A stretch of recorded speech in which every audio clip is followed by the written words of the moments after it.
What's up, everybody, and welcome to Growing Up Gaming, your weekly podcast where we meet a new person of the internet to discuss their childhood with gaming and how it inspired their lives today. My name is Mitch Power. Again, thank you guys so much for returning each and every week to the show. Hope you're hitting the subscribe button so you can check out episodes on iTunes or Google Play or YouTube each and every Tuesday. And if you already have, thank you so much for your support. This week on the show, we have our guest. His name is Oracheski. I actually met this man playing video games. I was playing some Fortnite with Brock McLaughlin, which you guys know he's been on the show, and he happened to be one of his buddies, and we decided to play some Fortnite, all three of us together, and let's just say that me and Rod did good. I don't want to say what Brock did or didn't do. I'll let you guys be the judge of that.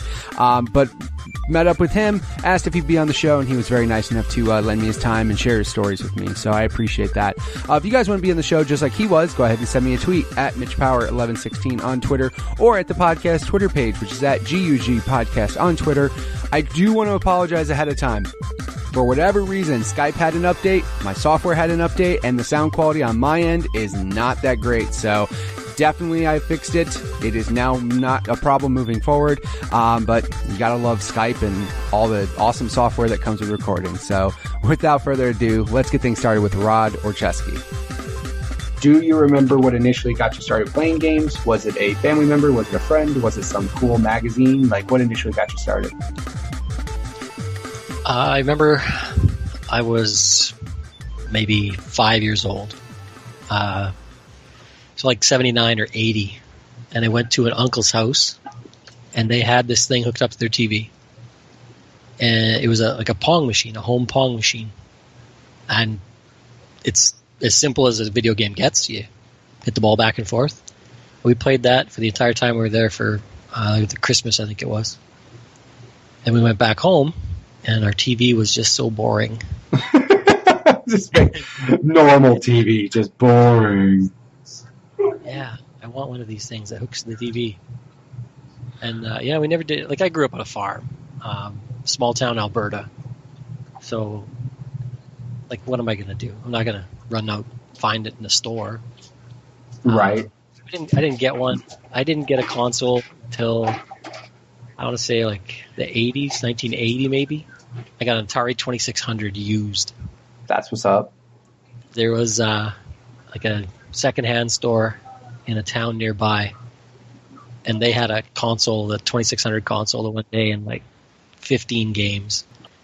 And if you ever played our Atari 2600 games, they're basically all the same game. Yeah, I was going to say, there's not much variety in them, just because, not because people were lazy, but because technology reasons. Like, you couldn't have too much variety in games. Yeah, they went up the screen, it went side to side. Yeah. I mean Pong was very similar to tennis. Tennis. I still don't get tennis games because that's the first game I ever played. That's just Pong. Right, that's very true. I just think it's funny because, like I said, like, some of the games were just basically copycats, but just different, different things here and there, like this different color palette. Cool games like River Raid. I played that one a ton. Right. Some games had the originality, but some didn't. E.T. I actually played E.T. and it was so stupid. Yeah. I mean, not like dump it in the desert stupid, but I didn't, yeah. Yeah, I mean, well, the only thing is, like, the problem with, like, stuff like that is that, again, they relied a ton more on your actual imagination, you know? Like, it actually required you to have an imagination, because, like, the box art was amazing, but then you play the game and you're like, this has nothing to do with this, like, at all. 6 blocks look kind of like E.T., I guess. Sure. They're brown, purplish. Well, there was no story, like, things are chasing me. What are they? I can't even tell. Yeah. Are they chasing you? Well, if they touch me, I die, so I guess they're chasing me. I guess they're bad, right? If they touch I guess I'm running then. I don't know. Yeah, because last time I checked, if somebody gets touched, they die. So, yeah, I guess that's what happened then.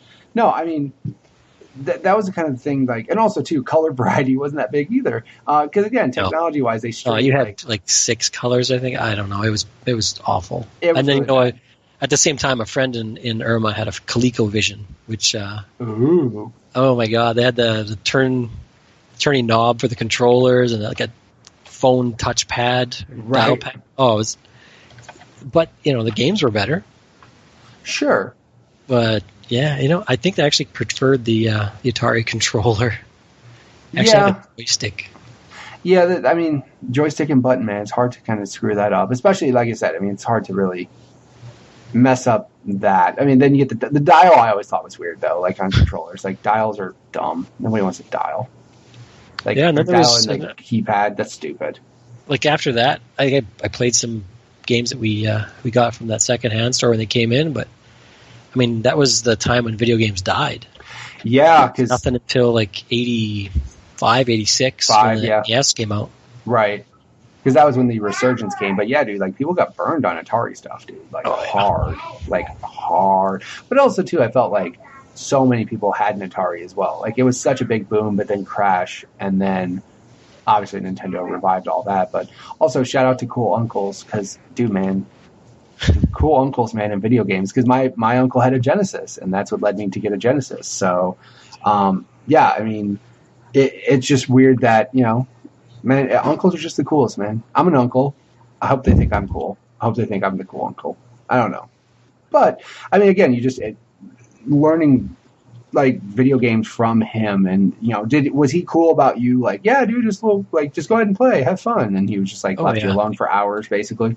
They turned over that system to us. They showed us, this is how you start it. This is how you play, and that was it. And that was all they needed to show you, and then you didn't. Yeah, we're gonna go drink now, and exactly. We're gonna have adult time. Go have fun. Yeah. That was that was the other thing too. I felt like, especially in the younger years, it's like every house had a Nintendo because that was the babysitter. It's like, all right, you guys have fun with the Nintendo. We're gonna go have adult time, have fun. Like, that's how I felt like, because every house had one, even though it's like, dude, no one in this house plays Nintendo. Why do they even have one of these? You make it sound like it's some kind of swinger party. It's well, it's not that bad, but I mean, it's just like, hey, we're going to go drink and talk about stuff that you kids shouldn't hear about. We're going to go say a bunch of bad words that you kids shouldn't be repeating right now in your life. So, yeah, go do that. Yeah, it wasn't like I got locked in a closet and, like, we're going to go have a swinger party, because that would be horrendous. Although, I'm sure someone out there has that story, which is probably terrible. But hey, if you're out there, if you're listening to the show, tell me you want to be a guest in the show. I want to hear that story. Jesus Christ. Yeah, that'll be. It's always funny though when they come back later and they're like, how did you beat that level? Yeah, exactly. I've been stuck on that for a month. Exactly. Well, you know what? Maybe if you weren't so focused on other things, Uncle Rick. It's exactly what it is. Jeez.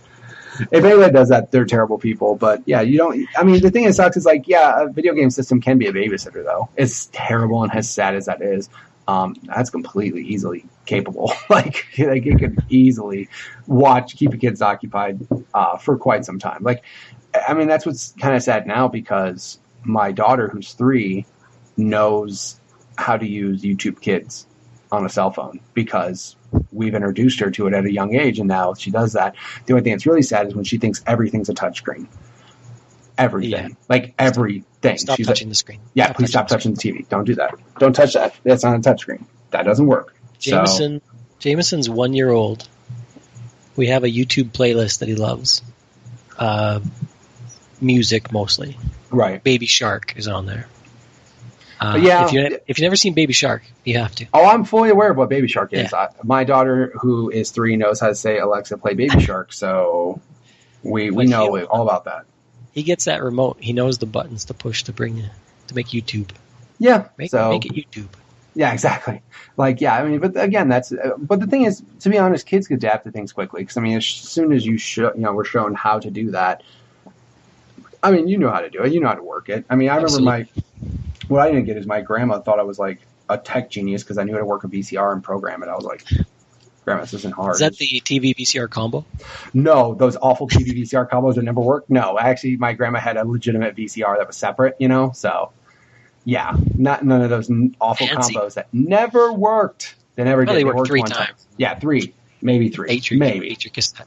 Right, exactly. So, no, it's just weird because, like I said, kids adapt to things quickly, but we were talking before we started recording the show about how kids now are, before we had building blocks and Legos and Kinects, and now people have Minecraft, and, they're building their own stuff in video games now rather than doing it digital, or rather than doing it with physical objects in their hands. So you have to wonder if that's going to change the way their brain works, because we were really good with physical objects. You could understand and conceptualize how this looked in 3D space, looking it around, spinning it. But they have, like we said, an infinite playground. Right. They can put anything in that they can imagine. So how much better are they at understanding how things fit together? And, if they're going to pack for a vacation, how much better is their luggage going to go in there than our Tetris brains could possibly imagine? Right. Right, exactly. Yeah, they're going to be the best packers in the world. Or they'll have some robot pack for them, and they won't even bother doing it. That's what end up happening. My luggage flies, Dad. I don't even know why you guys pack things. Wheels. That's like a kid's toy. That's what'll be happening. Oh my God. Yeah, I mean, everybody's going to adapt to different things. I mean, we adapted to basically, we adapted to video games, we adapted to technology as it comes, but now kids just have it so much earlier, and now it's insane now to the point where, pretty soon, for example, getting taught things like math. We had to learn how to do math without a calculator. If you use a calculator, that was actually bad. Now, my daughter's like, no, we use calculators in class. I'm like, oh. Yeah, it's required now. Yeah, it's required. It's just really odd. And then, eventually we're going to get to a point where voice recognition is so good that we won't need to learn how to spell. We could just talk and it can do it. I don't know, man. A lot of people are already there. Yeah. I mean, all their Facebook posts, all their text messages are sent by voice. Yeah. I mean, it's getting there, but it isn't reliant on it because real quick, if you still spell, the best is when you see some just complete moron try to spell something. I'm like, oh man, you can still tell there. Maybe you should start using that voice to text, dude. You can't spell some words at all. I use voice to text all the time by texting, and if it's wrong, I just say, yeah, hell with it. Just keep going. The words in certain words, certain words are bad. Certain words they have to catch up on, but I mean, again, for example, my daughter's name is Addie, so when I say Addie, it always says Eddie, Eddie, and I'm like, yeah, that's definitely not what I meant, at all, but all right. So, yeah, I mean, it'll eventually get there. And again, now it's going to get to a point where, the sad thing is they just did that update on the Xbox through the Insider where if you have Alexa, it can do everything for your Xbox now, which I've done. And it's scary because I'll say, Alexa, turn on the Xbox or tell the Xbox or turn on the Xbox and play Fortnite. And it straight does it. And I'm like, oh, no, we've gotten to this point where we really don't have to even pick up a controller until we're actually playing the game. We're going to be those fat people from WALL-E. Yeah, I can't wait. Oh, there's that commercial I can't wait. So good. It's so fun. There's that commercial, that progressive commercial that's out there with the kid who's just talking to all the technology. I mean, my wife makes fun of me because we have Alexa and so all this smart home stuff. And she's like, in the commercial, it's garbage can, tell me what the weather is. I'm like, that's going to be a reality one day.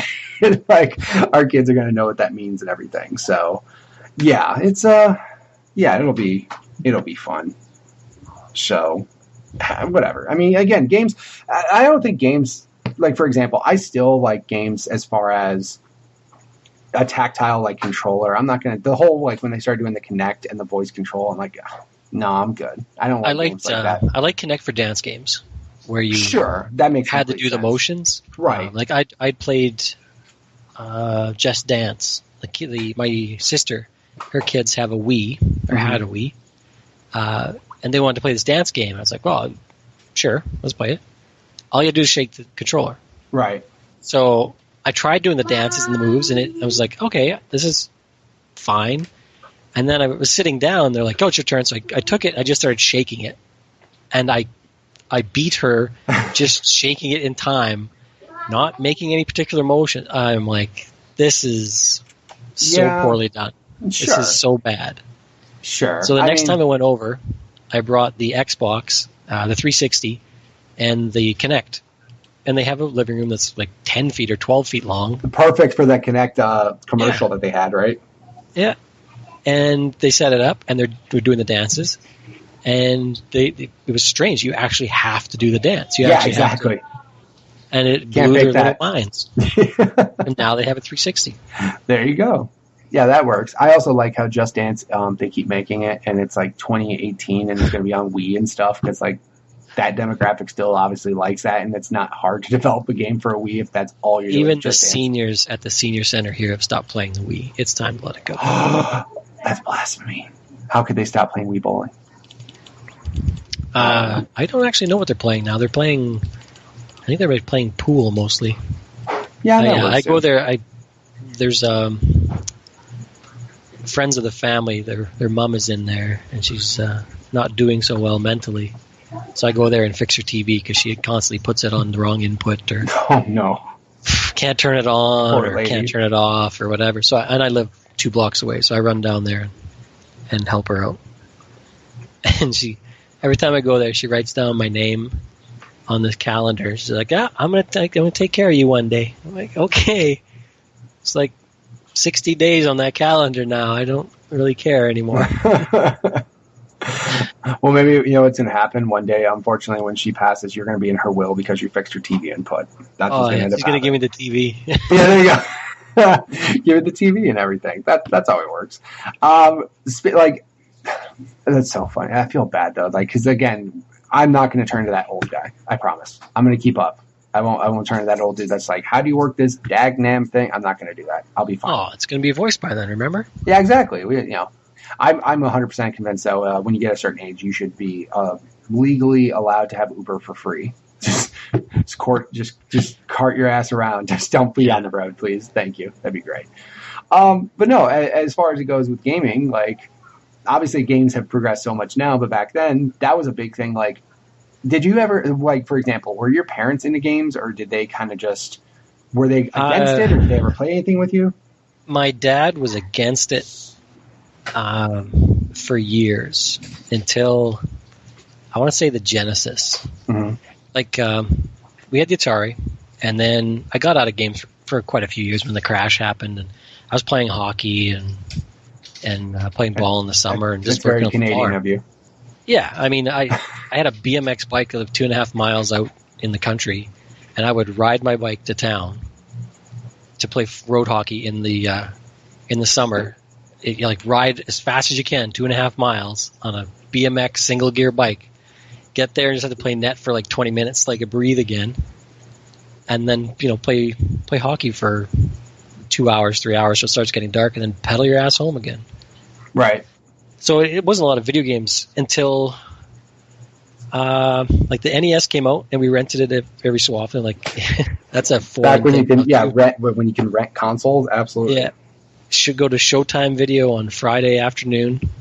After school. Love how you know the name of it. Showtime Video. Yeah. Was it a local chain, or was it a mom and pop stop? Mom and pop style. Yeah, it's. I don't know if it got outside of Canada, but. We go there and you put down your $100 to get your NES hardware, and I could have just bought one at that point. Right. We'd a friend and I, Gerald Ford, he also lived in the country. We'd get together for the weekend. We'd rent the hardware and maybe 2 games, but we were beating those games before Monday. We had to turn it in, or before Sunday, late Sunday, we had to turn it in. Mm-hmm. Yeah, we'd stay up all night. We'd be playing in shifts. Nice. Wake a guy up, okay, here's what's happened. You gotta beat this guy. I'm pretty sure it's this weapon. Yeah. Just out. Your shift. Yeah, copious amounts of Mountain Dew and chips. Of course, dude. Mountain Dew and chips were how you fueled a kid back in the day, man. And I guess it's still how you can fuel a kid now. And there's so many stories about that. We played Nobunaga's Ambition, and we got so close to uniting all the provinces, and then the game cheated. We had plenty of rice, and we ran out of rice. And I found out later, we probably had ninjas came and stole it, but they disrupted our supply line and destroyed our army, and we'd overcommitted, and just it all collapsed. And it was 2:00 in the afternoon on a Sunday when Mom was sitting there going, "We got to take this thing back right now." Yeah. No, we just need to. I forgot the deadlines. No, we are leaving now. That needs to come now. Rewind it, Mom. You can't rewind a cartridge. just pause it. You can't pause it. It's a game. It'll turn off and you'll lose all your progress. Before save states and memory cards and hard drives and all that fun stuff. Yeah.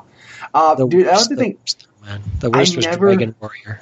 Well, yeah, any of those RPGs were bad, dude. Well, no, but this Dragon Warrior, I think it's Dragon Warrior 1. The final dungeon. I'm pretty sure it's the final dungeon. We get in there, we're super geared.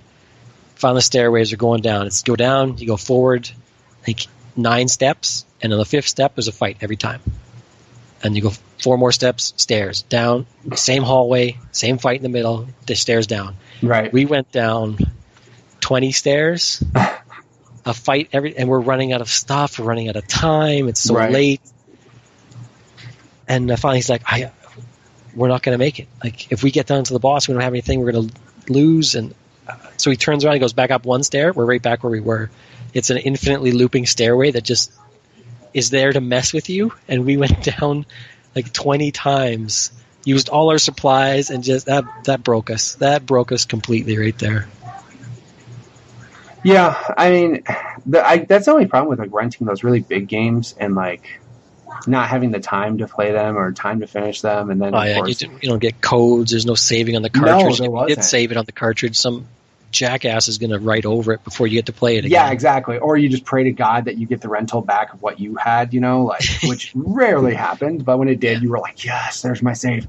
Or just, it's my save. Oh, it's the end credits now. Thank you. Exactly. Like, now I get to see what's going on here.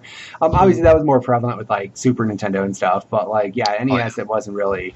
Yeah, you had your passwords, and of course, everybody had the passwords written in the back of the instruction book. Yeah, the instruction book that they gave you. Exactly. Yeah, that's always fun. No, but I mean, as far as it goes, like that's what I mean with renting. And the other thing you mentioned too is renting consoles, dude. I never did that because I remember the deposit to rent a console was as much as a console. Like it never made sense. Like if I'm going to give somebody $400, or $300 or $200 or whatever it was, I'd rather just go get the console. That was a nice thing. Ours was only $100, so on any console. So, but back to the question. We went through the NES. We got the. I was a Sega household. We were a Sega household. I was as well. We had the Mega Drive, and then our Master System here, and then a Genesis.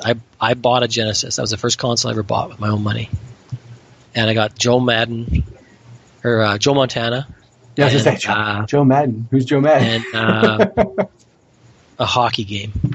Well, of course. And a racing game. Those are my big 3. I think it was a bike racing game. I can't remember anymore. And the racing game, that flipped my dad. He watched me play once. I moved the chair a little farther forward. How do you do this? Yeah, there you go. That's awesome. Yeah, and he kept he didn't play much for the games that I had, but after I moved out, Mom told me that he went back. He bought a Genesis again, and I don't know where he would have found a Genesis at that point. Right. But he bought an old Genesis and he hooked up the TV and he plays these racing games and that's so awesome. And then he had eye surgery like 2 years ago now. Oh no! And I took him to Edmonton. I drove him up there because he can't drive afterwards. Sure. Another guy from Wainwright had the same surgery same day, so I drove both of them. They're talking and comparing notes. Just ridiculous. But I'm sitting there with Dad, and he's like, I can't do anything. I'm just sitting here. And I was like, what are you doing? I'm playing some racing game, one of those drag racing games on the phone. Right. Could you get that for me? Yeah. Sure, here you go. Right. He played that the entire rest of his time in the city. Like we're waiting for his appointment, and then after his appointment, he's got an eye patch on. I'm driving back to Wayne, a 2-hour drive. He's playing the entire way. He's plugged his phone in now because he's dying. He played that racing game probably 6 hours that day, and then didn't think too much of it. 2 weeks later, got to take him back up. He's like, "Yeah, check this out." He's got like every car in the game. They're all pink. Because my daughter told him, make them pink and make people crazy when they lose. They make them angry. All his cars are pink, and he is like on the leaderboards. He's like top 25 in the world. Jesus. I'm like, Dad, how did you? I don't even understand. Well, you can tune it, and these guys are stupid. They're not tuning it right. They're going way too much initial bursts, and then they don't have the staying power. Right. They'd be fine if it was just a quarter mile, but these races are half mile, and they're just petering out before the end. And he's like so into racing, he's just like, I know what to do. Yeah, he's a mechanic, so he's like, they're doing it. If they just change their final drive setting a little bit, they'd be fine. But no. What's funny is That was insane because like that's the type of stuff that got me out of Gran Turismo because like Gran Turismo was so in depth that like no, you could change the gear ratio on this to this and this. I'm like, I don't know any of that shit. Like, I can't do any of this. Like, I have no idea what the first thing is to do on any of those things. Like, if you ask me, how do I optimize this? I'd look at you and go, is there an optimize all button? I don't know. Like, I don't know. Yeah, quick upgrade. Where's that button? Because I don't know anything else. So, yeah, I mean, it's just kind of crazy again, your dad found a common interest. He's a mechanic, racing games. That got you going. Did Mom ever play anything?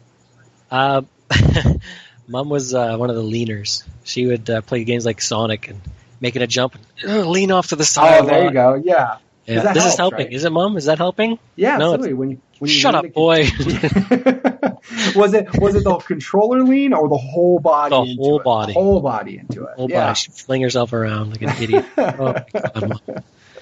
Yeah, I mean, what's funny is like I mentioned before, my grandma got into the puzzle games, like really, like Dr. Mario, Tetris, like those were her jams. And I remember just thinking like she was amazing at them. I'm like, she's amazing. No, she's just not. She's thinking more than one move ahead. That's why. Yeah. Like she's not some stupid kid who's playing Tetris. She's like, line here, line here. She's like, no, I'm setting up this to set up this to set up this. Like she knew what was up, and I just thought she was so amazing at it. And I was just real. You know, as I get older, I'm like. No, she was just setting up this shit. Like, my great-grandmother never played any video games. She lived in a house that didn't have running water. Jesus Christ, okay. But I'd go over there, I'd ride my bike over there, and we would sit there, we eat graham crackers, and do crossword puzzles. Okay. And I always thought, like, you look at some of these games now with Wordscape and all that, I'm like, man, she would have just loved this stuff. She would have eaten this up. Right. Just 8 hours of Granny playing Wordscapes over here, like, oh. I mean, now you didn't think, you see these letters, you didn't think cholera? Idiot. Yeah, exactly. Like, that's a word? Like, yeah, like, that's how I feel. Well, my grandma for the longest time played Words with Friends. Like, that was her jam, dude. And she would play it. And then, again, she would come up with words. And I'm like, that's not a word. And then I'd look it up. I'm like, oh, actually it is. Son of a bitch, that's a word. Yeah. Now it's funny because they have a little button on Words with Friends where you can click. And it's like, here's the best word you could have played, stupid, instead of the one you did. And, like, you click on it and you're like, I didn't even realize that's a word. Like, what? It's worse when you're like, I know that word. Why didn't I think of that? Yeah, I'm stupid. Then you just feel real stupid. Yeah, that's always more fun, right? Good Lord. So, I mean, the thing is now is like gaming is just so accessible to like anybody. Like even your dad, like, with the eye surgery, he's like, give me that phone or give me that game on my phone. Like, dude, it's all over the place now. And I mean, people are playing games on Facebook. People are playing games, you know, because it was Flash games before, which are basically Facebook games now. But then, you know, there's phones and tablets and, of course, game consoles. But, like, now any age group now can be considered a gamer. Where back in the day, I felt like it was more of a nerdy or niche thing because, like, obviously it's not like though. Like you saw Assassin's Creed started this cloud streaming where you can play it on the Switch and it looks moderately like it does on the Xbox One, PS4. Obviously low resolution, because it's a lower resolution screen, and it's Japan only right now, but you can try it here if you make the right account. Are you talking about the Google streaming thing? I think Assassin's Creed is the first one to try it, and it works. It does work on the Switch. That's crazy. But I mean, it's meant to be streamed to whatever browser you've got. Sure. But can you imagine when that comes a little bit farther, and now you can play any game you want on any screen you want? How many more people are going to be like, oh, all the kids are in bed? Let's try this game out. I mean, some of the costs are still ridiculous, like $7 for a daily rental on a digital game. No, thank you. Yeah, exactly. I mean, the thing that holds me back from like some of the mobile game stuff is straight up no tactical controller or buttons. Like, you know, for example, I have a Galaxy Note 9. It came with Fortnite. It had the whole Fortnite bundle where you got the Galaxy skin and you got 15,000 V-Bucks, which thank you, Samsung. But it's weird because I've tried to play Fortnite on there, and I'm like, I can't do it. Like, it's just that there's no physical buttons. There's no, like, triggers. It's just all touch. There's no tactical, like, feedback. There's no button. Like, I've got an S8. I tried it on that. My phone got hotter than I'd like. Yeah, and it just wasn't fun to play. So it's not. I will say on the Note 9, it's not a whole lot better. It's okay, Yeah. but yeah, it's definitely, I like that. It got hotter than I like. Yeah, that's about how, dude, I played it on my S7 Edge before I got my 9, and it was like Oh, man. uncomfortable. It's like, Yeah, ooh. I touched the back and it's, oh, no, I don't think so. I'm not cooking anything. Thank you very much, Fortnite. Right, yeah, let's not do that then. No, not a chance. So, yeah, I mean, but again, now games are going to come further and further, but then again, you get those dumb classic consoles that come out, and everybody wants to buy those for whatever reason. Do they? I don't know. Tell Nintendo that. They sold the shit out A of them. ton of my friends bought one, and people will buy them. Right. Will they play them? Because I'll tell you right now, nobody that bought one that I know, not a single one is still playing any of those games. Like on a regular basis, yeah. Like there was that fun nostalgia trip for like to get it. I know one of my yeah, buddies, most of them were the weekend. They bought it, they played it for the weekend, and it was like, no that's thanks. all right. Yeah, my buddy Jeff, he has 2 little girls that are playing the hell out of like Mario Kart on the SNES Classic. So I mean, they're getting use out of it. But like, yeah, most people, I didn't bother getting any of those. I was just like, I'm good. Like if I want one, like now they're readily available. But like when the PlayStation Classic got announced, I'm like, that's dumb. I don't know. Like, I'm not saying, of course, Sony has games that could be put on it, and Sony still has relationships with these third-party people where they can easily get whatever game they wanted to get on there, right? Like, I just think so many of these games were so much better in your memory and nostalgia 100%. than they actually are. Yeah, no, go play Crash 1 on a PlayStation 1. It's not good. It's not good at all. So, yeah, again, though, people are going to buy it because they think of it. It's way better than it is, and nostalgia glasses do that to you because in your head, you're taking what was played plus imagination and making it the greatest thing in the world. I forgot how many of those early 3D games are like, hey, you know what? Running towards the screen is a great way to add difficulty. Yeah, thanks, Crash Bandicoot, you fucking nonsense. It's just so stupid. Like, but yeah, man, I guess like that's the whole thing with, and then that's why I think with certain games they hold up better. Those 3D era games, like, dude, people are gonna want that, but then when they start to play them, man, they're gonna be like, yeesh, that's rough, man. Like, I think NES and SNES Classic are like perfect because that was still a time of gaming when gaming was. Like, you can still go back to those games, and they don't feel old. Like, they just feel like the art style is really nice. And, like, yes, the difficulty can be hard. No one's not denying that. Like, shit, some of those games are ridiculously hard. But, like, you still appreciate the way the games look. Whereas you go back to 3D games and just how far 3D gaming is coming and how graphically we have 4K, and it's ridiculous. And, the detail in, like, rocks in Tomb Raider are fucking ridiculous. Like, and then you look at you look at Cloud in Final Fantasy VII. He looks just atrocious. Those early 3D games. That's the thing, though. Is early 3D versus very late sprites. Right. I mean, they knew how to pull everything out of sprites at that point. Like the Super Nintendo, anything you could do with a sprite, with transparencies, with parallax scrolling, with all of that, they were doing it in just about every game because everybody had done it for ages now. This is how you're going to make it look the best. And you could switch to 3D, and they're like, I don't know. Like, yeah, we got to figure out 3D. I guess. Yeah. Like even the controllers. Look at the controllers. When the DualShock finally came out, Xbox controller, let's just agree right now, Xbox controller is the best controller ever made. It absolutely is. Anybody who argues that can go down. Offset sticks for 3D games is the way to go. Mm-hmm. When the DualShock came out, they made the argument that since most games were still 2D, you had to have the D-pad in the upper position because that was the game that was more comfortable, and that was what most games are going to use. Right. And they've just never changed that since then because it's kind of a core part of their identity. Like, that's what the controller looks like.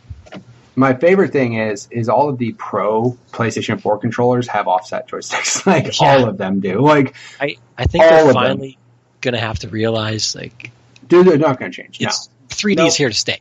Let's go with that. They will, but they're not going to change it. Like, they're going to make it. Man. They won't change it. I promise you. They will not change it because, again, that's their iconic thing. Like, they're not going to go change that, dude. I remember. Like, at least, make it like a scuff controller or something where I can flip those. I can pull it out, right, put it back where I want it. Right. No, or I mean, do an alternate controller. So make it cost $10 more. I don't care. Give me offset sticks. Right. I'll play a lot more PlayStation if I can have offset sticks. Sure. I honestly, I mean, to me, I prefer the Xbox controller overall. Just I think it's really nice. I also love how Nintendo completely copied it with the Pro controller. But that battery life, I'm not going to complain. That battery life on that Pro controller is phenomenal. But it doesn't do a lot of things that the other ones do. Sure, but I mean, still, it's like, dude, like it's a really long battery. Like, it's a really, Tell that to your PS4 DualShock, which is just the worst battery life I think I've ever seen in a controller. Like, even with the light on dim, I know it's still bad. It's like still bad. At this point, like I have the PS4 in the room, and at this point, I have a plugged-in piece so I can plug in my controller when I play because I'm just tired of it dying. Right. I had a second controller, not for two players, but for when one dies, I can just grab the other. I mean, complaining about why does it 360 or the Xbox One still use batteries? That's fucking why we use batteries. Yeah, exactly. 2 seconds to switch them. Swap in and out real fast. Yep. Not a big deal. Exactly. I've had them die on me unexpectedly in Fortnite, and I've switched before I got killed. Right. It's that quick. Exactly. Nothing wrong with that. So, I mean, and again, like, well, now we're also, look at us, first world problems, battery life. Before, we didn't even have wireless controllers. We had to sit super close to our TVs. But again, that was kind of nice. What's funny is I'm still in that mode, though, where I have a wireless controller, but because I sit so close to my TV still, it's stupid. I have a couch. I have theater chairs. I still tend to sit on the floor and play games. I don't know what it is. I just sit on my floor and play games. And I still have my controller hardwired just because it's right there. I'm like, I don't know, why am I playing wireless? I don't need to sit back. It's just right here. Just plug it in and play, and I don't have to worry about anything.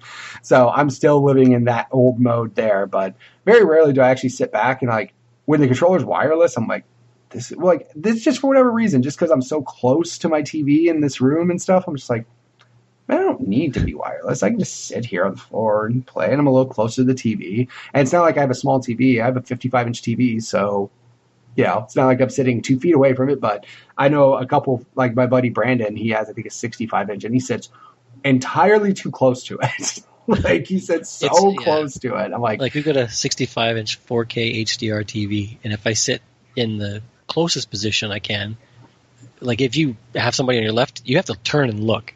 Exactly. Yeah, you're not supposed to be so close to, you have to turn your head to see things on the screen. Like, I remember at Best Buy, like I used to work at Best Buy, and that was the thing. It's like, how far away you should be sitting from a TV. And I'm like, why is there a recommended distance away? And they're like, so you don't have to move your damn head to see the screen. I'm like, that probably makes sense. Because moving that back and forth. It's different for people because some people have, limited peripheral. Sure. You can take in more and, sit farther back. Right. You can see more, sit closer, whatever. What do you like? That's really the only word that you should ever go with on a TV is your own. Go look at it. Do you like it? Great. Get it. Yeah, exactly. Yeah. I just found it weird. Like, I remember the recommended viewing away from it. I was like, why is that? That's way too far. I sit on the floor in front of it. Yeah, I know. I'm like, what are you talking about? 55-inch? I sit about, 6 feet from it? It's fine. It's fine. I don't have to move my head. That's your golden rule. Do you have to move your head? No? Then you're fine. You're good. Who cares? Sit close, as close as you can until you have to move your head. Then just back up an inch and you're good. That's all you need to do, right? You got to see, especially in 4K, you got to see that detail in Fortnite, right? You got to see where that guy is hiding behind the tree. So much detail. In Fortnite. Yeah, exactly. But look at all the detail in those 3D games, right? Ugh. Like those early PlayStation games. Oh, the ones that flat shaded. They might as well have been flat shaded. Actually, if they were flat shaded, they'd hold up better. Yeah, dude. It's just look at Super Mario, the first 3D game. Dude, I'm sorry, but like Mario 3D looks bad, but the actual gameplay of that game was just way too good, though. If you look at it upscaled, though, without the jaggies and all that, you're like, oh, okay. Like anything that's not textured, that's flat shaded, it looks pretty good. Right. Their use of colors is really good, so that part holds up. Right. And then you look at like Fortnite, it's going to hold up forever because it's not realistic. Team Fortress 2. That's exactly. Everyone still raves. Oh man, that looks so good. It's the art style, and yeah, when you try to be realistic, eventually it's going to get to the point where it looks unrealistic because just there's new technology that's going to come out. Like the biggest jarring example was Resident Evil 1 on PlayStation. So I played the game and I was like, this game looks amazing. It's so realistic, right? And then in my head, apparently, I swapped out the Resident Evil 1 remake on GameCube for how it looked on PlayStation. So then This game looks so good. You play it again. What the hell was wrong with my eyes? Right. So then, like, I played it on the Xbox, right? I played on the Xbox One. They had the HD version of Resident Evil 1. And I remember playing it, and I'm like, now, I didn't think that was the PlayStation 1, right? But I didn't realize how bad the PlayStation 1 actually looked. And then, like, I go back and look at it on YouTube, and I'm like, oof, this is awful. This is terrible.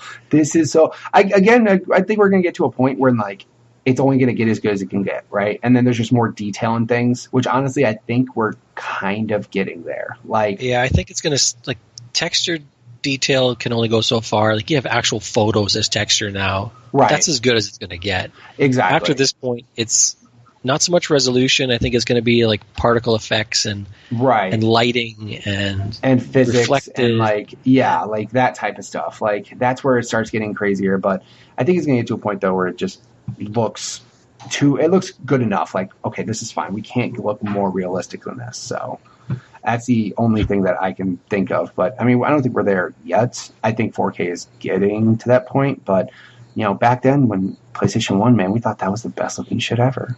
Well, I remember when 1080p was coming out, someone said, you know, can you imagine if you targeted a 720p game and then all that extra overhead threw it into particle effects and smoke and lighting?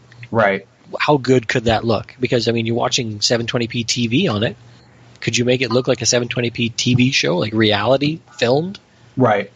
I kind of wonder now, with all the power we have in these consoles, if you did that, what would it look like? Although it would look terrible upscaled. Like, then people get into the, oh, look at all the artifacts. Yeah, all those. What could they do? People like, I mean, Quantum Break. Quantum Break is an saying. example because it was a lower resolution meshed together to create a higher resolution image. Right. So they could use more effects and like that broken time. I mean, they did awesome. A lot of stuff with that game. So right. Yeah, I mean, I think, well, like I said, I think that's what you're starting to get now with certain games that are like the 2D games that are just, what do they need to do? You know, I mean, it's a 2D game, so like they just throw all this cool stuff around it. Like, I think, you know, just depending on how you make your game and everything, but also you're right. Like, if you took an Xbox One X and made a game max out at 1080 and that's it, like, or max out at 720 and that's it, and then just took all that extra horsepower into lighting, particle physics, or particle. How much can we add and keep it at 60 frames a second? Right, exactly. Well, and that's why I like how some of the games out there are like your choice. You have 1080 60 or 4K 30, which is cool, and it gives customers the choice and stuff. So, for me, unless it's a shooter, like I'm so ahead of 4K 30. Like, I love 4K 30 more than anything, but if it's a shooter, I'm like, kind of have to go 60. Like, I'm just a lot of times, like, it's really hard to tell. It is. I mean, it depends on the game, of course, but if even it doesn't like require fast motion, sometimes I'm just like, is this 60? I can't even. Yeah, I mean, it still looks good. I mean, like I said, some games, I don't think 60 is a requirement. So, and you know, we're again first world problem because back in the day, those games ran at like what 12 frames a second, something like that. Yeah, like, that's good enough. Yeah, that's good. Sure, that was good enough, dude. Some of those early From Software games like Kingsfield. Like, I'm going to swing at this guy eventually. Right. No, I mean, it's just kind of, it gets crazy how they're doing, you know, games now, but back then they didn't really have the type of stuff like they could do with it. Like, they just didn't have the technology to do it, and they were still. The other thing too is you can't give them too much shit because they were still learning how to figure it all out. Like, they were literally learning on the fly. Like, how do we make 3D games? How do we make the camera better? How do we make jump? Like, and you know, obviously they got to the point where we are now. I just feel bad for games that still suck today because you're like, guys, we've had a lot of practice. But I mean, not everything can be a 10. I get it. Like, you can't expect perfection out of everybody. So you see a lot of those games, like, they're just saying, well, how can we do shadows? How can we do reflections? And then someone figures, hey, why don't we just take the output, flip it, and put it on that texture? Right. I like how they have like the game development conference too, where they share all that stuff, like how Sea of Thieves did the water, which is the most gorgeous water. Oh, you get the SIGGRAPH stuff. It's like, I don't understand half of this, but man, does that look pretty. I actually, when I was younger, I was like, I want to be a video game programmer. And then I took one class of programming. I was like, never am I doing this in my life. This is way too complicated. That's way too much math. Way too much. Well, I mean, I'm good at math, but no, just way too much to make that happen. Like, I'm like, no, I'm good. I can't make this happen. I don't want to worry about this and everything. So 32,000 lines to make that ball roll across the shelf? Nope. Yeah, exact, dude. I'm not kidding you. That's literally what you just described to me. Exactly how my class went, because I did a computer programming class, and it was literally like, all right, here's all these lines of code, and then it's like, all right, hit the button and see what you made, and it made a circle on the screen. And I'm like, you gotta get the fuck out of here. You gotta be kidding me. And it was the only class that I failed on purpose because I wanted to get out of it and they couldn't. There was no other classes for me to get into. So I straight was just like, I refuse to do this. This is not going to happen. It was the only class I've ever failed in my entire school year ever. And I did it on purpose because I was just like, no, this is not worth it. This is way. And after that day, I literally was like, I'll never be a video game programmer. Now there's like, now you look at engines though, and there's, I was going to say, like, engines make it way easier. There's a system. Just plug this in. Yeah, exactly. And just make it way easier. But then again, tweak with it. You know? When I was looking at game design stuff, it was not that easy. So, but then you'd end up at a place like Telltale where their engine doesn't have physics, or it started without physics. So, right. You want to make a book fall down, you got to trigger that book to fall down. And right. God help you if it doesn't work. Exactly. And then you end up unemployed. Yeah, and then you get fired anyway. Oh, poor Telltale. So that's so shitty. Anyways, I won't bring that up because that's a sad thing. But anyways. No, so you mentioned like you had friends and stuff like that played games. Did you eventually have like, well, you also kind of, did you live in the country your entire like childhood then? Or did you eventually get to a point where? Yeah, I lived there until I moved to the city. Yeah. Jeez. So like, did you have that same one friend like pretty much the whole time? Yeah, there's another kid that moved in, like there was a small like pool hall, which was pretty shady, and we weren't supposed to go there. But they had 3 arcade machines. Like that was where the older boys and the men went and smoked and swore and drank. But they had arcade machines, so right. That's where Wizard of War was the first one they brought in there. And man, I destroyed that thing with quarters. Just, I remember I was like 10 or 11, and one of the grads that year, so he's 18 or 19. He's in there playing. I'm like, oh, no. You stand in the corner. And he's like, what? Like why is this kid talking to me? And I was like, oh, look, you stand in the corner, I stand facing this way, and we just hammer the button when this, like, there's the part where the wizard comes in and just roams around trying to kill you. I'm like, and he can't get to us before we kill him. Like, there's only 2 entrances to this. So he's like, yeah, oh shit, that's pretty cool. So, yeah, and yeah, it was pretty cool. And then after, like, I saw him in the school, in the hallway of the school, and he's like, hey, man, like, yeah, that kid's amazing at arcade games. Nice. And yeah, like I remember there was like, of course, your arcades, but then your like bars had them. But then some of or like the family restaurants where you had the arcade, the 1 or 2 cabinets they had in the corner and stuff. So like we go to arenas, we go to hockey games in the winter and watch it, like senior hockey or junior hockey, and there'd be the occasional arena that has 6 or 8 machines. It's in the side room, and Dad would always like, oh, I can't believe you're going to waste the money on that. And I'm like, Dad, there's a racing one. Oh, really? So you had to say your dad, hey, Dad, there's racing. Oh, well, what? What's that?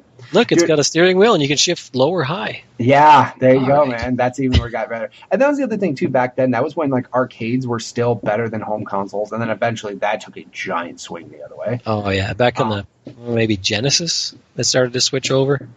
I would say, because even NBA Jam and Mortal Kombat in the arcades were still better. I would say, like... Yeah, Saturn... Yeah, PlayStation 64. Saturn N64, it got even. Pretty even, and then after that, it was just downhill. Like, there was no way arcades could keep up. Yeah, the money stopped flowing that way. But also, too, now, I mean, arcades are more the interactive side of things now, right? Well, there's a new Halo game you can only play in the arcade. Right. So I'm unfortunately never going to play that. Right. But, I mean, like, now, though, like, if you go to an arcade, here's what's really sad. If you go to an arcade today, it is full of 2 things. 1, cell phone games on giant touchscreens. Or 2, it's a machine that requires a something to interact with, whether it's a racing game, whether it's a shooting game, whether it's Guitar Hero in the arcade, which is just Guitar Hero. Like, it's either interacting with a physical object of some kind or a giant touchscreen in front of you. I checked out an arcade in Edmonton, and it was a couple of classic old games, a couple of the like cell phone games, and then there's a whole pile of machines where you stop the crane goes up, and you stop it at the exact right spot, and it'll grab you that prize. Yep. And I got a Roku. Nice. First try. Nailed a Roku some brand new one I don't need, so I gave it away. But yeah, for $1.50, I got a Roku. I was like, Right. oh, this is amazing. I wonder, like, so my grandpa, he was very good at claw machine games, like almost weirdly good at them. Like he was like Rain Man of claw machine games, and he came home on multiple occasions with a trash bag full of shit. They've asked me not to come back. Yeah, basically they're like, "You've emptied your machine, get the fuck out of here." But no, like he was so good at them, and he would come home and he would have just trash bags of them, and my grandma would be like, "Why do you keep doing this? Like, why do you just keep bringing home all this? Because that's for the kids, whatever." I always imagine. Yeah, I was like, "Dude, you're the best." But I wonder now, like some of the other claw machines now, how you can pick up like iPods and again, who needs an iPod now? But like, there's just all these, like you said, Rokus or this and there, and I'm like, dude, if my grandpa was around, he might clean up this shit, man. Like, this is the type of stuff you keep and sell. And go into the arcade. Yeah, exactly. This is the type of stuff you pick up from the arcade machine and you sell because it's something of value, not some stuffed animal. But yeah, dude, like I remember my grandpa just do that all the time. So I'm not the arcade machines. Like I never really did much at the arcade, just because there wasn't too many arcades around me. But I just remember this one arcade where I grew up where when they got DDR, it was over. Like it was over. There was just lines and just playing DDR. And then I finally got like a DDR game for PlayStation 2, and I was like, I don't have to go to the arcade again. So even though the mat was garbage. Did you ever beat a game in the arcade? I remember playing and beating the Simpsons arcade game. It was definitely the 4-player co-op one. Like the side scroller beat 'em up. I did that. And off the top of my head, that's probably the only one I did. Like we beat Teenage Mutant Ninja Turtles, right? The X-Men, both the multiplayer games, right? And then that Pool Hall and Irma had Ikari Warriors, which is basically a Rambo game. Nice. And it would glitch out and give you free credits. It would, nice. If you were playing the game and you heard this like weird, like a tank exploding sound over and over again, then that meant the credits were going to start rolling in. And we played that game for probably 5 hours the one day, just free credits. We went all the way to the end. We beat this UFO, and the old one that runs it is like, "Is that thing glitching?" Like, no, we're just putting quarters in. We got quarters in the machine, ma'am. I walked out of there. I could still see the explosions and hear the sound. We played so much. That's awesome. I'm pretty sure all those games that you shoot a gun with, you're destined to die regardless. I don't think there's a way to beat the game on one token or quarter or whatever. I don't think there's a possibility on any of those shooter games that are out there to beat it with just one life. Like, those games are designed to make you die at some point just because they throw obscene shit at you on the screen all once out of nowhere, and you're like, oh, I guess I'm dying. Because I saw a guy in Edmonton playing, I can't remember what game it was, but it had the 2 revolvers, and he was playing both first and second player, and right. the guy was freaking John Wick. I was just gonna say John Wick of the arcade. Shit, you are good at this. It's just killing everything. I'm like, I didn't even want to play the game. Don't fuck with that guy. Nope, no thanks. I'm not playing this. He's like, wait till you see what I do at night. Like, oh my god, I don't want to know what you do. So I just immediately thought about John Wick, dude, because I remember. You know what's funny? I just recently saw John Wick for the first time, like a couple months ago. First, I saw 1 and 2, and I'm just like, dude, that guy doesn't miss a shot. That movie is just shot so well. It's like dead. Every single one of those kills has such impact because it's just a great angle on. Yep. I'm like, man. Yeah, the action. All you gotta do. That's how I felt when I was playing Super Hot. Except for I wish I was playing it in VR instead of regular. But that's how I felt in Super Hot, dude. Because again, that slow mo, man. Like you just run and just my favorite part of it is when you do the thing in slow mo, and then at the end it plays it in fast motion, and you're just like, dude, holy cow, I'm a ninja. I'm a monster. I'm so good. Like picking up this bottle, throwing it at that dude's face, picking up that gun, shooting that guy in the face, throwing the blank gun at the guy. I'm like, I'm the greatest human ever. It's just so good. And then, of course, when you're watching and when you see people play it in VR, it makes you want to go out and spend $500 in VR until you realize I will enjoy this game for 2 hours and never probably play VR again. So that's been my experience with VR so far. It's a lot of really interesting tech demos and no games to back it up right. yet. Exactly. So it'll eventually get there one day. And again, I still, though, to a certain point, like, I don't want that to be the norm. Like, I still want a controller in my hand, you know? Like, if it's things on my face, cool, whatever. Like, if it's a more immersive experience, cool. But I still, like, the problem is doing that with a controller is where people get motion sick. Like, they just haven't figured that part out. Comment, yeah. Yeah, exactly. So that's the problem you run into. But, I mean, I still am probably going to always want a controller in my hand. I can't remember the game, but there was a PSVR game. It came out probably 8 months ago now. I was in Edmonton, and there was at a store, and a Sony rep was there, and he was allowing people to play it. And he had it set so it was click to move instead of use the stick to move. Right, because that caused less distress. Yeah, exactly, yeah. And he was distracted for a second, and some kid switched it. And the guy comes back. He's like, "Are you ready to play?" He's like, "Yeah, I think so." And he gets started, and he made it maybe 45 seconds, and the kid just puked everywhere. Oh my god! So good. Oh my god! I felt Welcome bad. To VR, buddy. Yeah, exactly. Welcome to VR. I felt bad. Like, I did. Me and my brother-in-law went to a PlayStation VR thing, and it was E-Valkyrie, which is those types of games. Are so perfect in VR. Where you're in the cockpit, you just sit down, and you're in the ship and flying around. I'm like, this is perfect. This is exactly like a game where I don't feel like I'm getting motion sick. This is great. I play it. I'm fine. My brother-in-law plays it. He gets up and he starts walking, and he's like, whoa. Like, he's like, bro, we need to take a minute. I'm like, what? He's like, I am not feeling good at all. I'm like, oh. Is there any game that's ever given you motion sickness? No, never. I've never felt like that. And I know people that do. Unfortunately, did you play Mirror's Edge? Yeah, and I was fine. That's the only game ever. Like, Mirror's Edge 2 didn't bother me as much. Right. But Mirror's Edge, and I had to review it. So I could play for a half hour, and then I'd start getting hot, and I'd be sweaty and clammy.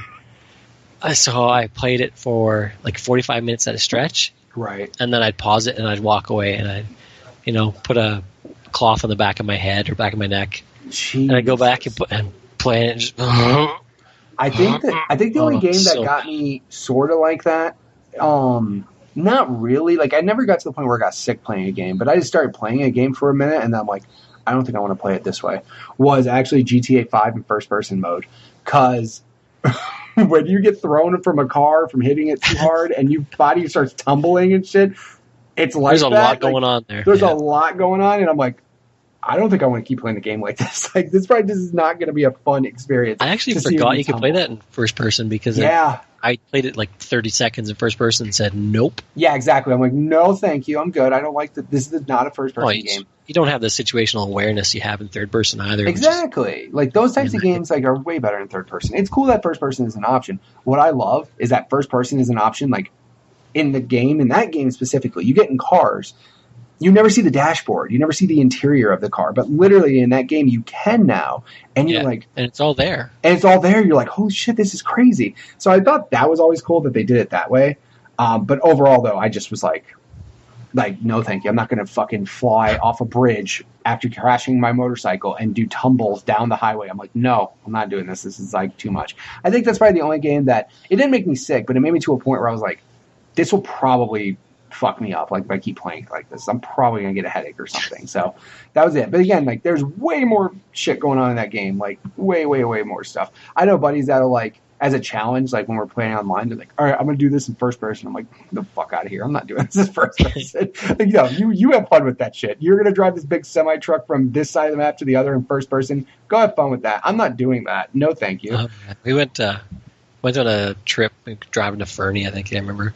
And I took my laptop and I popped it open, fired up Euro Truck Simulator in the passenger seat. Playing Euro Truck Simulator while we're driving on the highway. That's perfect. Yeah. That's exactly the good game. No, it's not the way to play. No, it's probably not. Not while driving, maybe when it's really hard to back up. Yeah, I bet. I bet it is. Good Lord. So now, as far as it goes with the gaming, you kind of mentioned did you go, hold on, so you went Genesis, and then you went PlayStation? I went Genesis, and then I went 32X. Oh my God, why would we do this? Sega CD. No, you were because so stupid. a guy had him and he was getting rid of them. So I was like, okay. So I ended up with a stack. I had a Sega CD went underneath, clipped in, and then I had 32X on top of that. Sure. And the games were okay. They were fine. They were. Yeah, I mean, they were better than everything else at the time. So whatever. Sure. With that full motion video the size of a postage stamp, that was exactly. awesome, wasn't it? God, we were so dumb. That's Anyways. still not the worst console I ever bought. Wow. Okay, so keep going down the road. So you went. So you had that Optimus Prime of a console, and then you went where? Well, you remember a little console called the TurboGrafx 16? Why I had one of those. That? Well, because I don't know, it was available. That's not the worst console I ever had either.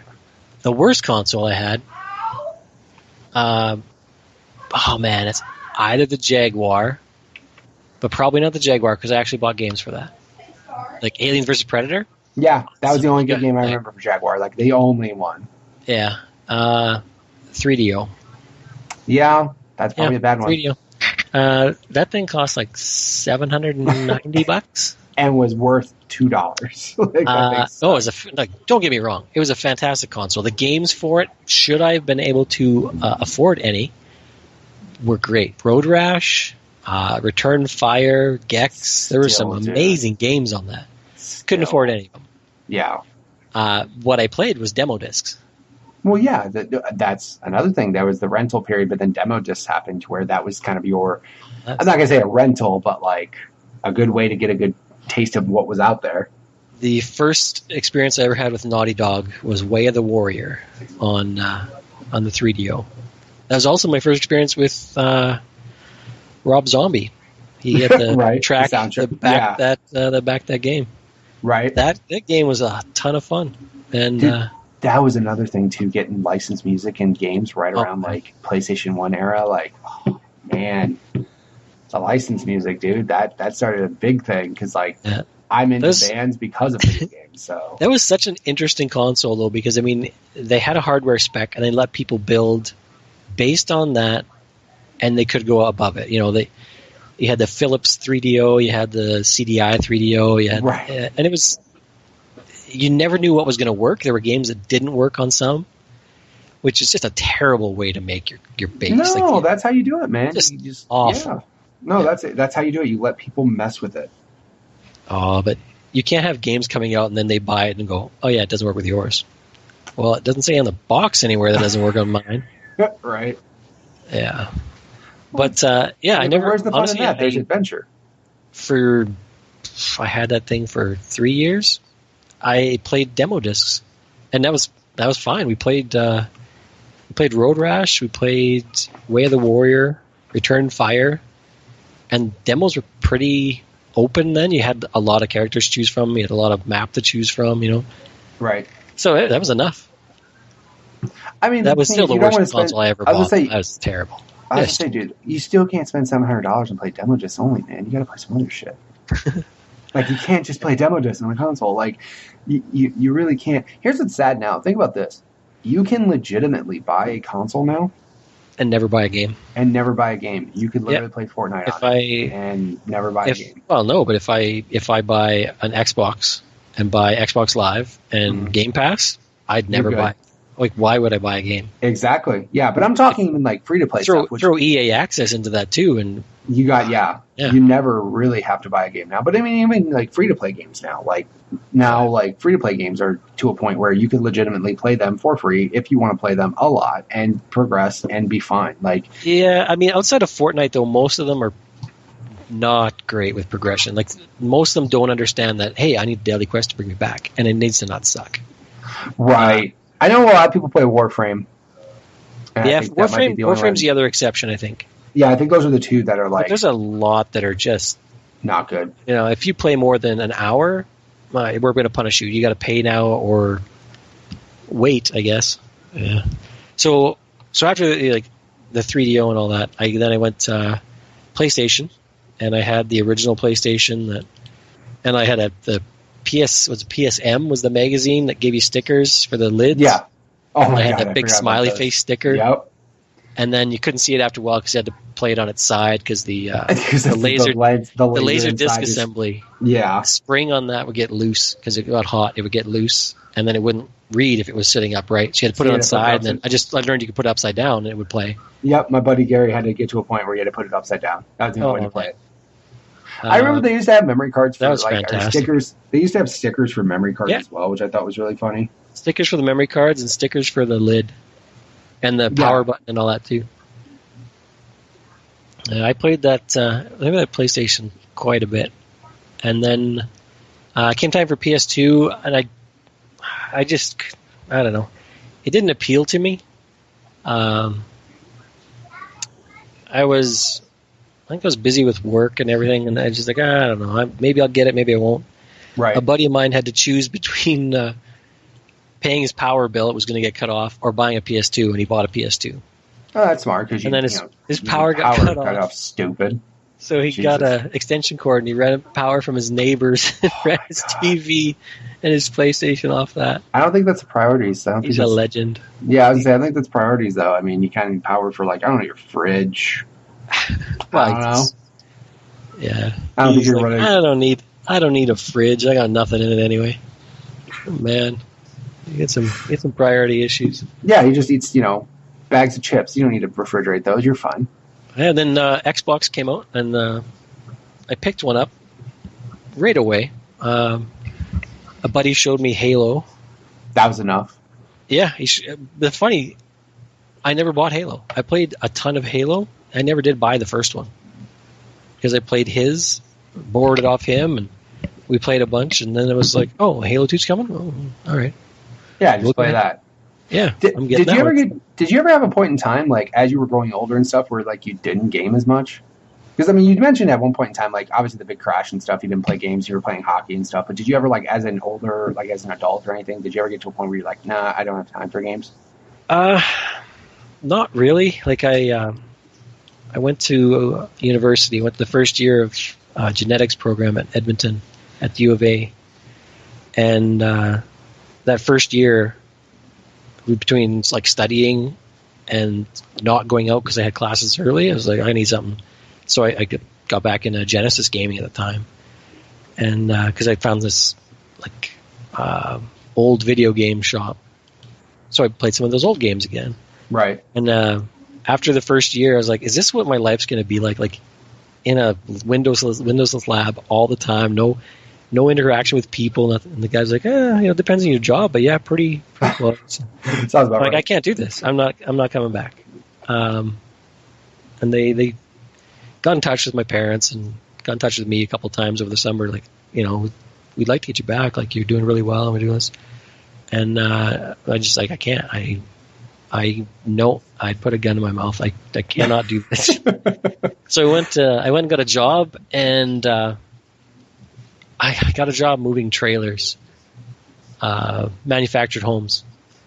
Fun because stuff. I could do the math for setting up the lots and finding how far they have to be off of the property line and squaring it up, because I could remember that a squared plus b squared equals c squared.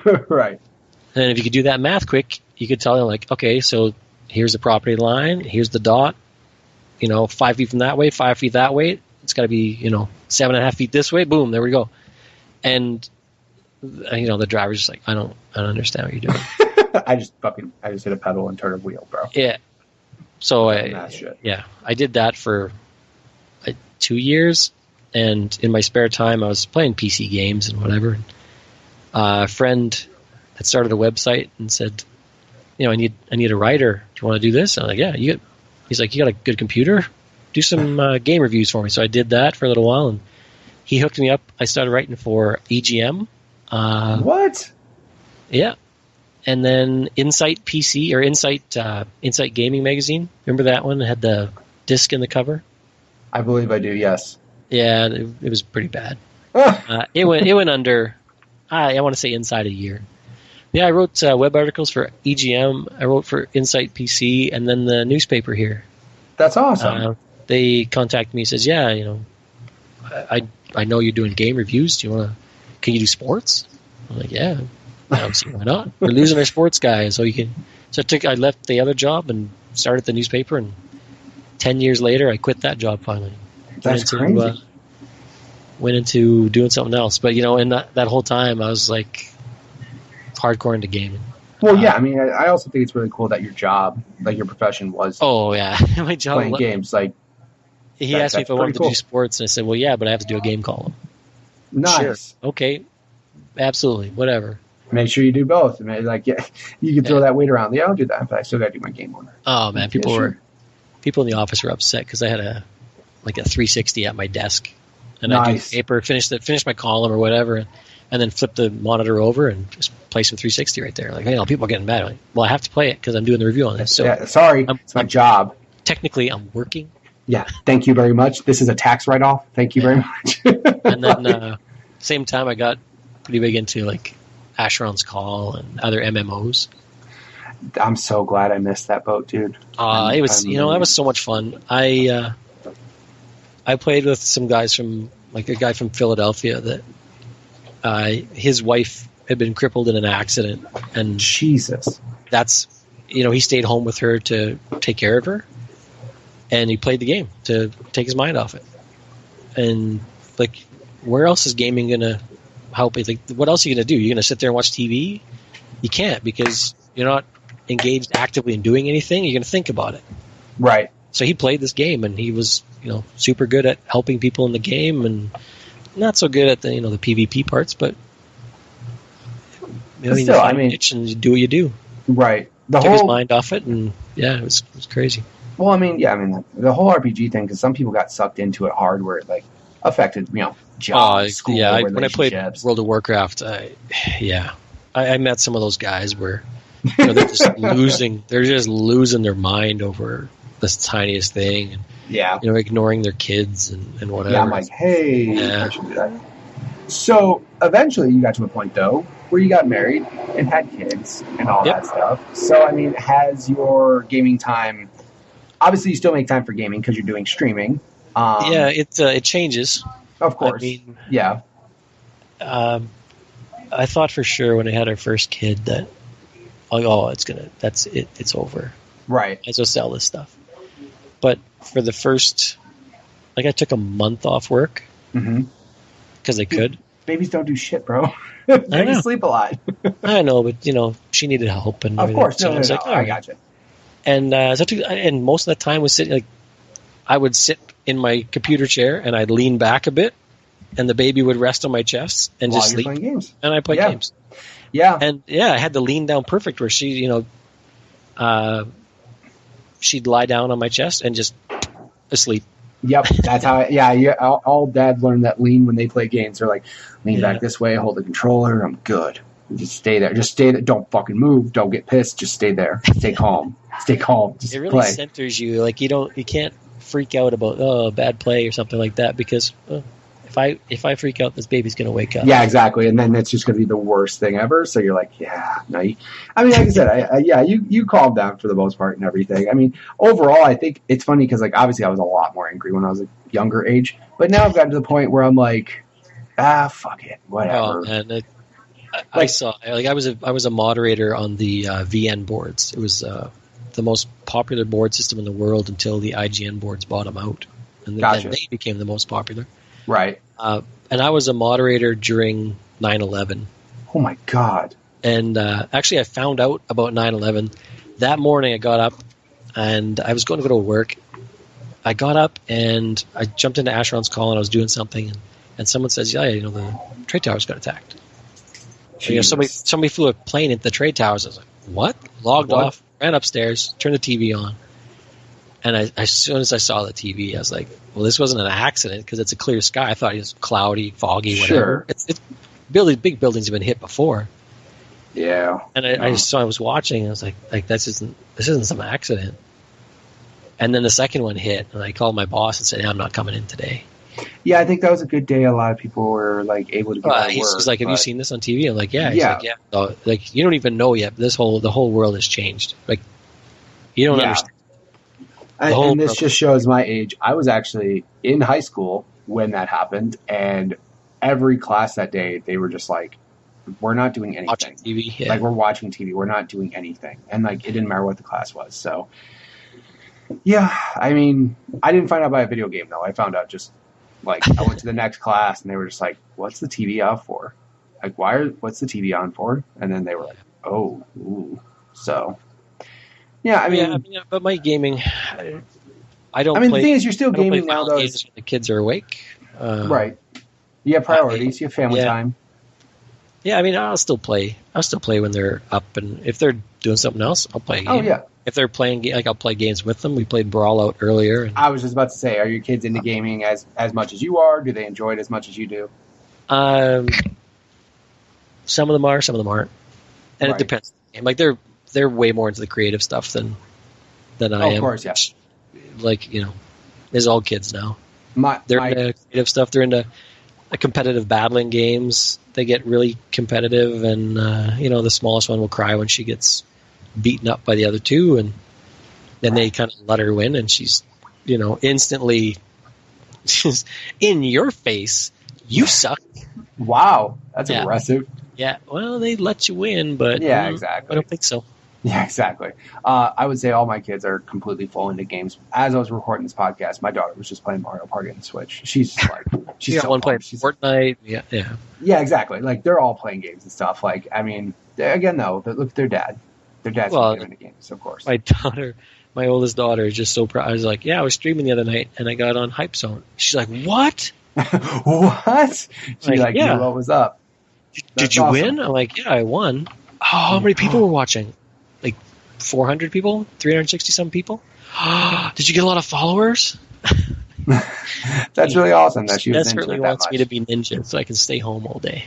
Well, yeah, I mean, all of us want to be ninjas so we can be staying home all day to play games. So that's the dream job. You had the job where you were playing games, making money, but we want to get to that point where we're actually playing games and, like, not having to write columns or reviews or have deadlines or things like that. So that's what we're looking at now. Basically, we want to be Brock. Yeah, exactly. Yeah, we want to be Brock McLaughlin, who just is the only with talent.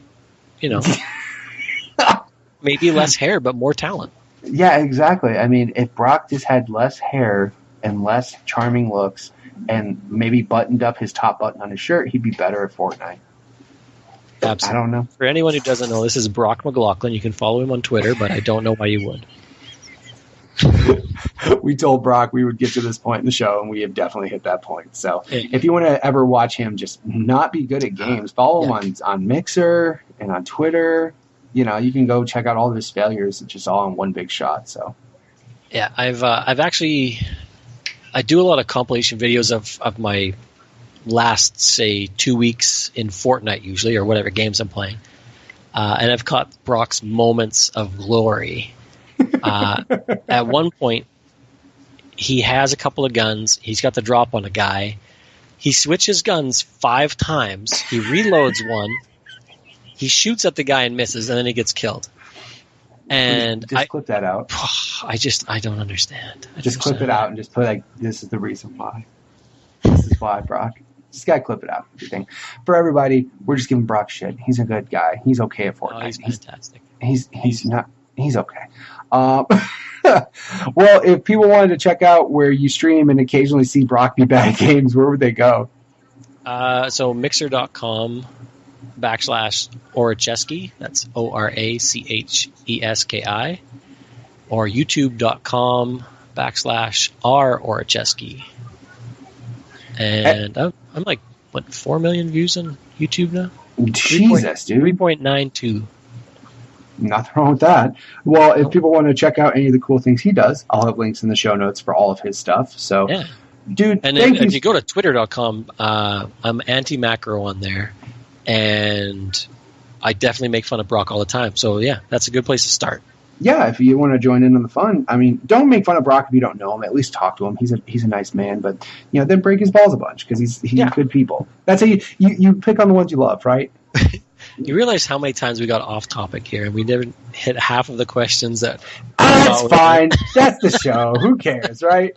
Everybody likes the banter. Everybody likes hearing the craziness. So there was some good stuff in there. So many things I thought, I should bring this up. Like, I lived with a guy. Back on one day because we played Xbox. Remember, Xbox used to be able to connect. Forza Yeah. Motorsport. We had 350-inch projection TVs. Jesus Christ. You sit in the middle of it, Yep. and it was the closest thing you could get to VR back then. Yeah, it was VR with 350-inch TVs. Yeah, projections, it's not so. real, you know. It's immersive. Well, you can actually hear people coming up beside you. You get TV speakers, but this is not really God. practical for most people. You know, most people own 3 Xboxes, right? And 3 copies of Forza, and 3 TVs, and 3. Yeah, yeah, that's completely practical. Absolutely, that's not a gimmick at all. Oh, no. It's perfect. Well, if people want to check out any of the stuff he has in the show notes, or if you want to check out any of the stuff he does, there will be links in the show notes for all the above. But dude, thank you so much for being on the show. Maybe I'll have you back on and share all the other stories we didn't get to. Well, there's a lot of years of gaming. Absolutely. Now, Again, now I'm going to go play Fortnite. there you go. Thanks a lot, man.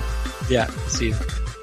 All right. And again, thank you, Rod, for being on the show. Again, I apologize for that audio. It was like really bad, but again, learned about it, fixed it, not going to happen again. So again, thank you guys so much for listening. If you guys want to check out any of the stuff he does, go ahead and follow him on Mixer at Oracheski. That's Oracheski. Of course, I'll have links in the show notes for all of the above.